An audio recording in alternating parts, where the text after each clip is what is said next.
আল্লাহকে ডাকার একটা পথ ঘাট বের করতে হবে, আল্লাহর কাছে ক্ষমা চাওয়ার একটা পথ ঘাট বের করতে হবে, রাতে কান্নাকাটি করে কিছু তাকে বলার জন্য সময় বের করতে হবে। রাসূল সাল্লাল্লাহু আলাইহি সাল্লাম বলেছেন, আল্লাহর ভয়ে কাঁদে যে লা ইয়ালিজার রাজুলু বাকা মিন খাসিয়াতিল্লাহ, লা ইয়ালিজুন নারা বাকা মিন খাসিয়াতিল্লাহ হাত্তা ইয়ালিজাল লাবানু ফি দার। গাভীর পান বাট ওলান থেকে চাপ দিয়ে দুধ বের করে ভেতরে ঢোকানো যায় না, যেমন আল্লাহর ভয়ে কাঁদে যে সে জাহান্নামে যাবে না তেমন। রাসূল সাল্লাল্লাহু আলাইহি সাল্লাম এভাবেই বলছে, গাভীর ওলান বাট থেকে চাপ দিয়ে দুধ বের করে ভেতরে ঢোকানো যায় না, যেমন আল্লাহর ভয়ে কাঁদে যে জাহান্নামে সে যাবে না তেমন। তার জন্য জাহান্নামে যাওয়া সম্ভব। রাসূল সাল্লাল্লাহু আলাইহি সাল্লাম বলছেন, আমি যেমন আল্লাহকে জানি, লাউ তা'লামুনা মা আ'লামু, আমি যেমন আল্লাহকে জানি চিনি, তোমরা যদি চিনতে জানতে লা বাকাইতুম কাসীরা ওয়া লা যাহিকতুম কালিলা, তাহলে বেশি বেশি কাঁদতে কম কম হাসতে, তাহলে বেশি বেশি কাঁদতে কম কম হাসতে। তো কই বাড়িতেও যেমন থাকি, সালাফি কনফারেন্সে এসেও দেখছি সারাদিন হই হই করে একবার এদিকে যাচ্ছি, একবার ওদিকে যাচ্ছি, একবার ঘুরে বেড়াচ্ছি, 5 বার খেতে যাচ্ছি। এত কেন? শিষ্টাচারের মধ্যে কিভাবে আসা যাবে, এটা আমার খুব জোরালো দাবি আপনাদের কাছে। এইটা আমার প্রথম অনুরোধ যে যখন থেকে এসেছি যাওয়া পর্যন্ত একটা শিষ্টাচারের মধ্যে থাকা। একটা ছোট্ট প্রয়োজন হলো, উঠে চলে গেলাম। কি প্রয়োজন হলো? ও আমাকে ডাকলো, চলো চা খেয়ে আসি। মানুষ শয়তান বাহির থেকে বলে এই চলো ঘুরে আসি, এ হলো মানুষ শয়তান। আর ভিতর থেকে মনটা জাগলো, আচ্ছা যাই একটু ঘুরে আসি, এ হলো জিন শয়তান। জিন শয়তানকে দেখা যায় না, মানুষ শয়তানকে দেখা যায়। আর আল্লাহ তাআলা বলছেন, ইউসবিহু ফি সুদুরিন নাস মিনাল জিন্নাতি ওয়ান নাস।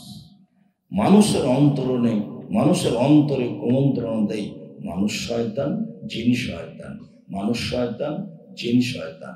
এটা মানুষের অন্তরে কুমন্ত্রণা খারাপ, সবসময় জাগাতে থাকে, বোকামি কাজ করিয়ে নেই, এখানে সেখানে ঘুরিয়ে নেই। সেটা হলো মানুষ শয়তান, সেটা হলো জিন শয়তান। তো আমাকে বলছে চলো যাই চা খেয়ে আসে, এখনই আসলাম, আর চলো খামাখা কিছু অত কি শুনবা। এ হলো মানুষ শয়তান। আমার মনটা হঠাৎ করে চললো একটু ঘুরে আসি, বসেই ছিলাম। এটা কে? এটা হলো জিন শয়তান। ইন্না নাফসা লাআমারাতুন বিসসুই, আত্মা মানুষকে সবসময় পাপের আদেশ করে, আত্মার কাজই এটা। ইন্না নাফসা লাআমারাতুন বিসসুই, নিশ্চয় মানুষের আত্মা মানুষকে পাপের আদেশ করে। যার কারণে রাসূল সাল্লাল্লাহু আলাইহি ওয়াসাল্লাম বলছেন, আফজালুল মুজাহিদ মান ইউজাহিদু নাফসাহু, মুখামুখি তরবারি নিয়ে যুদ্ধ করে সেই সবচেয়ে বড় যোদ্ধা নয়। মরে কে কাকে মারে এই সবচেয়ে বড় যোদ্ধা নয়, আত্মার বিরুদ্ধে যে জিহাদ করতে পারে সেই সবচেয়ে বড় যোদ্ধা। এই কথা রাসূল সাল্লাল্লাহু আলাইহি ওয়াসাল্লাম বলেন। সম্মানিত দিনী ভাই বোন, আমি আপনাদেরকে অনুরোধ জানাচ্ছি, জামিয়া সালাফিয়া সালাফি কনফারেন্সে রাজশাহীতে হোক, দিনাজপুরে হোক, এখানে হোক, আরো যেখানে হোক না কেন, আমার পক্ষ থেকে জোরালোভাবে আন্তরিকভাবে অনুরোধ থাকছে যে শিষ্টাচার বজায় রাখতেই হবে যে কোনো ব্যাপারে। এটা আমার অনুরোধ থাকছে। দ্বিতীয় অনুরোধ থাকছে, টাকা পয়সা অপচয় খরচ করবেন না। কাল থেকে যত খেয়েছেন, যারা চলে গেছে, এত খাওয়ার প্রয়োজন ছিল? সবচেয়ে খারাপ যেটা মানুষ করে, রাখে, সেটা হলো পেটে যেটা রাখে, পেটে যেটা খায়, সবচেয়ে খারাপ যেটা, মানে অপর নাম পায়খানা। পেটে যেটা রাখা হয় তার অপর নাম কি? পায়খানা। যা খাবেন। যার কারণে রাসূল সাল্লাল্লাহু আলাইহি সাল্লাম বললেন যে খাওয়ার জন্য বাঁচি না, বাঁচার জন্য খাওয়া প্রয়োজন। খাওয়ার জন্য বেঁচে আছে এটা নাই, বাঁচার জন্য খাওয়া প্রয়োজন। যেহেতু বাঁচার জন্য খেতে হবে, কাজে 3 ভাগের ভাগে খেতে হবে। 1 ভাগ পানি, 1 ভাগ খাদ্য, 1 ভাগ শ্বাস প্রশ্বাস। এ হাদিস ঠিক, এ হাদিস রাসূল সাল্লাল্লাহু আলাইহি সাল্লাম বলেছেন। যখনই খাওয়া ও পান করা নিয়ে আলোচনা করি, তখন আমি নিজেকেও ভাবি যে শুধু সফর দিয়ে, দাওয়াত দিয়ে জীবনটা কাটালাম। মানুষ তো 8-10 প্রকার তৈরি করেছে, 32 প্রকার তরকারি তৈরি করেছে। আব্দুল রাজ্জাক সাহেব আসেন সেই জন্য, আর 16 আইটেমের ভর্তা। তাহলে এখন 3 ভাগের ভাগে কেমনে খাবেন? তার কত অনুরোধ, তার কোনো হিসাব নেই। তারপরেও চেষ্টা চালাই, যদিও কুলাতে পারি না। আমি আপনাকে দ্বিতীয় যেটা বলতে চাই সেটা হলো এই, আজ বলে নয়, কাল বলে নয়, যে কোনো সময় আপনার পুরো জীবনে যেটুকু বয়স, 20 বছর, 30 বছর, 40 বছর, 50 বছর, 80 বছর, যেটুকু বয়স আল্লাহ আপনাকে দিয়েছে, এই বয়সের মধ্যে যে আপনি রুজি খান, সে রুজি থেকে দান করার জন্য আপনি একটা হিসাব রেখে দেবেন। আমি এই মুহূর্তে জামিয়া সালাফিয়ার জন্য বলছি না। যখনই আল্লাহ বলেছেন যে তোমরা দান করো, তখনই বলেছেন যে আমি যেটা খেতে দিয়েছি সেখান থেকে করো। আপনারটা কোন সময় আল্লাহ দান করতে বলেননি। বারবার বলছেন, দেখো মিম্মা রাযাকনাকুম, আমি যেটা রুজি দিয়েছি খেতে, সকাল সন্ধ্যা যেটা খাচ্ছ সেটা থেকে দান করো। আমি তোমাকে যেটা দিয়েছি সেটাই দাও আমার পথে। আমারটা কোনো সময় আল্লাহ চাননি, সবসময় বলেছেন আমি যেটা দিয়েছি সেটা দাও। কাজেই এদেশে একটা দল আছে, তারা এয়ানত বলে মানুষের কাছে সাহায্য নেয়। দেখবেন যে আয়ের একটা অংশ নির্ধারণ করা আছে, যা বেতন পাই তার 2%, 1% বা যেটাই হোক, মানে ওটা নির্ধারণ করা আছে, দিতেই হবে। জিনিসটা মন্দ নয়, জিনিসটা ভালো। আপনি যেটা রুজি উপার্জন করছেন তার একটা অংশ দান করতে হবে, এটাই ঠিক। আমরা হয়তো বা বুঝতে পারি না। আপনাকে আমি যেটা দিন রাত বলছি, 24 ঘন্টা প্রতিদিন বক্তব্যে বলে থাকি, ইবাদতের জগতে সবচেয়ে শক্তিশালী, ব্যতিক্রম, ভিন্ন ধরনের পাওয়ারফুল ইবাদত হলো দান। ওর সাথে কোনো ইবাদত টিকতে পারবে না। রাসূল সাল্লাল্লাহু আলাইহি ওয়াসাল্লাম বলছেন যে অসহায় মিসকিন বিধবা মানুষকে খাওয়ার দিল, সে একসাথে 3টে বড় আমলের নেকি বলে, একসাথে কাল মুজাহিদ ফি সাবিলিল্লাহ, আল্লাহর পথে জিহাদ করলে যত নেকি পাই, তা আল্লাহর পথে জিহাদ করলে 2-1 নেকি হলো, বিনিময় জান্নাত। সেটাও একটা অসহায় মহিলা একটা মিসকিন ফকিরকে দিয়ে দান করে এটা পেয়ে গেল। 2,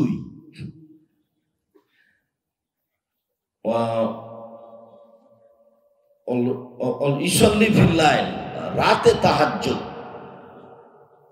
যেখানে ও কোনো সময় বাদ দেয় না, নিয়মিত রাতে তাহাজ্জুদ পড়ে, প্রতিদিন নিয়মিত তাহাজ্জুদ পড়ে যে নেকি পায় সে নেকি পেয়ে গেল।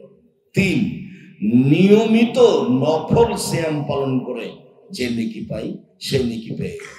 তাহলে একসাথে 3টে, নফল সিয়ামের নেকি, রাতে তাহাজ্জুদের নেকি, আর জিহাদের নেকি, 3টে একসাথে।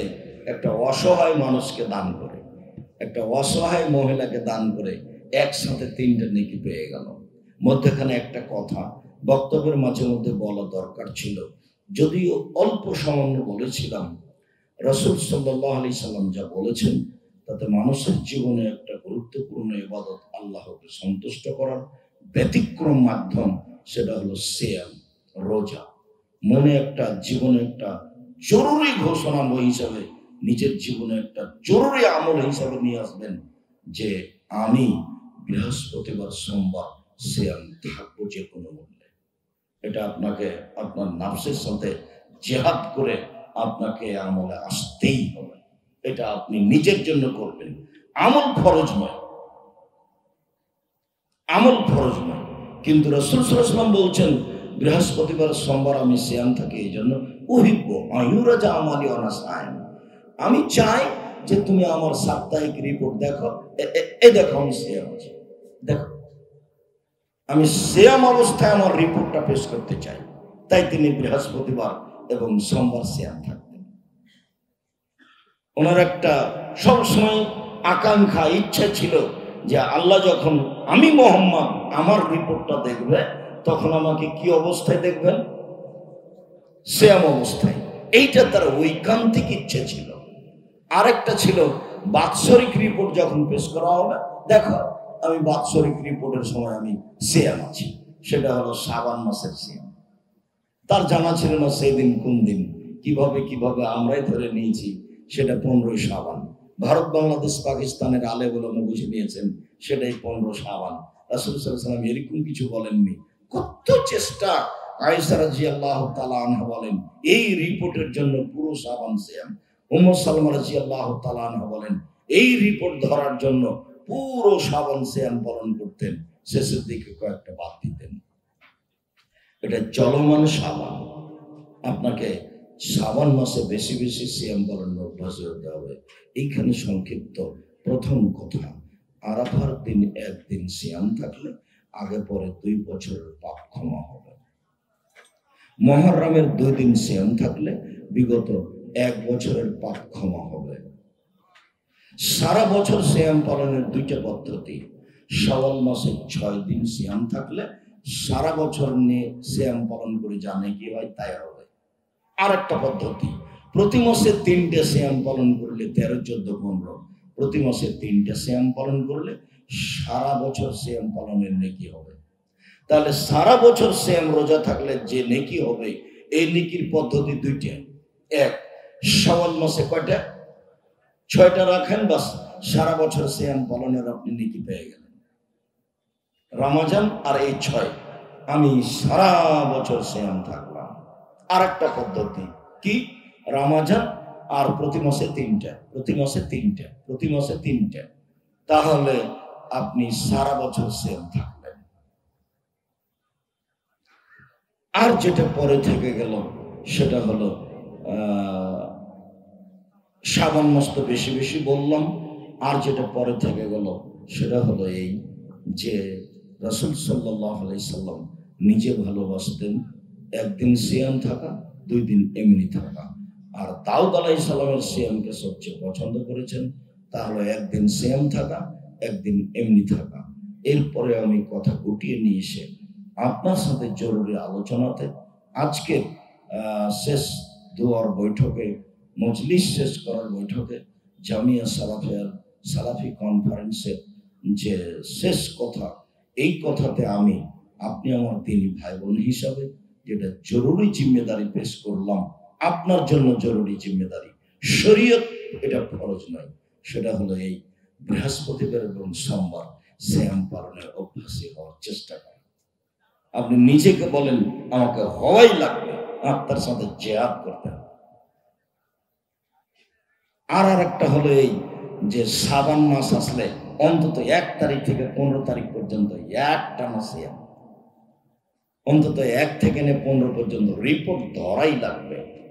আমার এইটা অনুরোধ হচ্ছে, সম্মানিত দিনী ভাই বোন, আপনারা বাংলাদেশের বিভিন্ন জেলা থেকে, প্রায় সব জেলা থেকে, ইন্ডিয়া সহ বাংলাদেশের বিভিন্ন জেলা থেকে আপনারা জামিয়া সালাফিয়া সালাফি কনফারেন্সে উপস্থিত হয়েছেন। আমি আপনাদের স্বাগতম জানাই। জাযাকুমুল্লাহ খায়র। আল্লাহ আপনাদেরকে এর উত্তম বিনিময় দান করুন। আমি এটা খুব ভালো বুঝি যে আপনাকে এখানে চাপ দিয়ে আসতে বলা হয়নি, আপনাকে এখানে টাকা দিয়ে আসতে বলা হয়নি, আপনাকে পথ খরচ দিয়ে এখানে আসতে বলা হয়নি। আসলে আপনি জামিয়া সালাফিকে ভালোবাসেন, সালাফি কনফারেন্সকে ভালোবাসেন, এজন্য এসেছেন। আমি খাকসা সাধারণ মানুষ, আপনার জন্য আন্তরিকভাবে দোয়া করি আল্লাহ যেন আপনার এই আশা এবং চাওয়াকে আল্লাহর পথে আপনি ব্যয় করেছেন এই হিসেবে যেন আল্লাহ কবুল করেন। আপনি আল্লাহর দ্বীনের জন্য একটা সময় ব্যয় করেছেন, এটা যেন আল্লাহর দ্বীনের পথে আপনি সময়টা ব্যয় করেছেন, এটা যেন আল্লাহ আপনার কবুল করেন।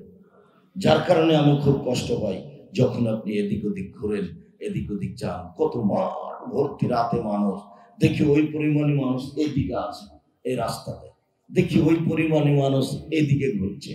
আচ্ছা, এত হাট বাজার করা লাগছে, খাওয়া লাগছে, মানে কি তার কি ওইরকমই বসে আছে, না একজনের প্রয়োজনে গেছে তাই এত দেখা যাচ্ছে? আমি তো এই পথ দিয়ে কোনোদিন সহজে হাঁটি না, তো কালকে হাশেম মাদানি ভাইজানের সাথে দেখা করতে গিয়ে এই পথে দেখছি যে এখান দিয়ে বের হয়ে কত দোকানপাট, কত পুরুষ নারী। এটা হলো, এটা আমি চাইনি। একবারে এসব সালাতের পরে অল্প সময় আপনি থাকবেন ওখানে, বাকি রাস্তাঘাট ফাঁকা থাকবে। জোহরের সালাতের পরে, জুমার সালাতের পরে ঘন্টাখানেক বাইরে থাকবেন খানা পানির জন্য, তারপর এগুলো সব খালি থাকবে। বের হয়ে দেখি যে এটাই সম্মেলনের জায়গা না, এটা সম্মেলনের জায়গা, এইটা করা হবে না। আপনি আমার দিনী ভাই, আপনি আমার দিনী বোন, আপনাকে আমি অনুরোধ জানাচ্ছি, আপনার সময়টা যেন আল্লাহর পথে ব্যয় করছেন এটা যেন প্রমাণ হয়। উল্টা পথে চললে তার এটা ওটা হলো না, তখন পাপের জন্য ব্যয় হলো, এটা হয়ে যাবে। ভুল পথে ব্যয় হলো, এটা হয়ে যাবে। আমি আপনাদের আসার কারণে আন্তরিকভাবে শুকরিয়া আদায় করি। জাযাকুমুল্লাহ খাইর। আরেকটা জিনিস আপনাকে আমি বলি যে জামিয়া সালাফি কনফারেন্সে যখন আসবেন তখন বাড়ি থেকে নিয়ত করবেন, 2 মাস 6 মাস আগে থেকে, 15 দিন 20 দিন আগে থেকে নিয়ত করবেন, আমি 10টা টাকা, 50টা টাকা, 100 টাকা জামিয়া সালাফে দিব ইনশাআল্লাহ। বিচারের মাঠে যেন আমি আপনাকে ঠকিয়ে দিতে না পারি, আপনি যেন আমাকে ঠকিয়ে দিতে পারেন। কেন? আমি জাতিকে বলেছি যে আপনারা জামিয়া সালাফে দান করেন।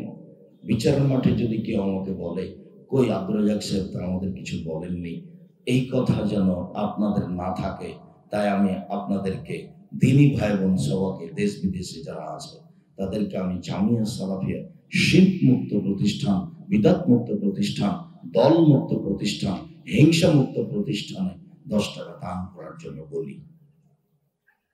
এই প্রতিষ্ঠানে দান করলে এর উত্তম ফলাফল পাবে ইনশাআল্লাহ। আপনি বিশ্বাস করেন, আমি আপনার দিনী ভাই, আমার এই প্রতিষ্ঠানের পিছনে 1 পয়সা স্বার্থ নেই। আমার জীবনে আমি কোনোদিন 1 পা ফেলিনি। দাওয়াত দিতে গিয়ে সেখানে আমার কোনো স্বার্থ থেকেছে, যার কারণে তো আমি জোর দিয়ে বলেছি, প্রতিদিন বলি, 32 বছর আমি কোনোদিন মানুষের কাছে পথ খরচ পাথর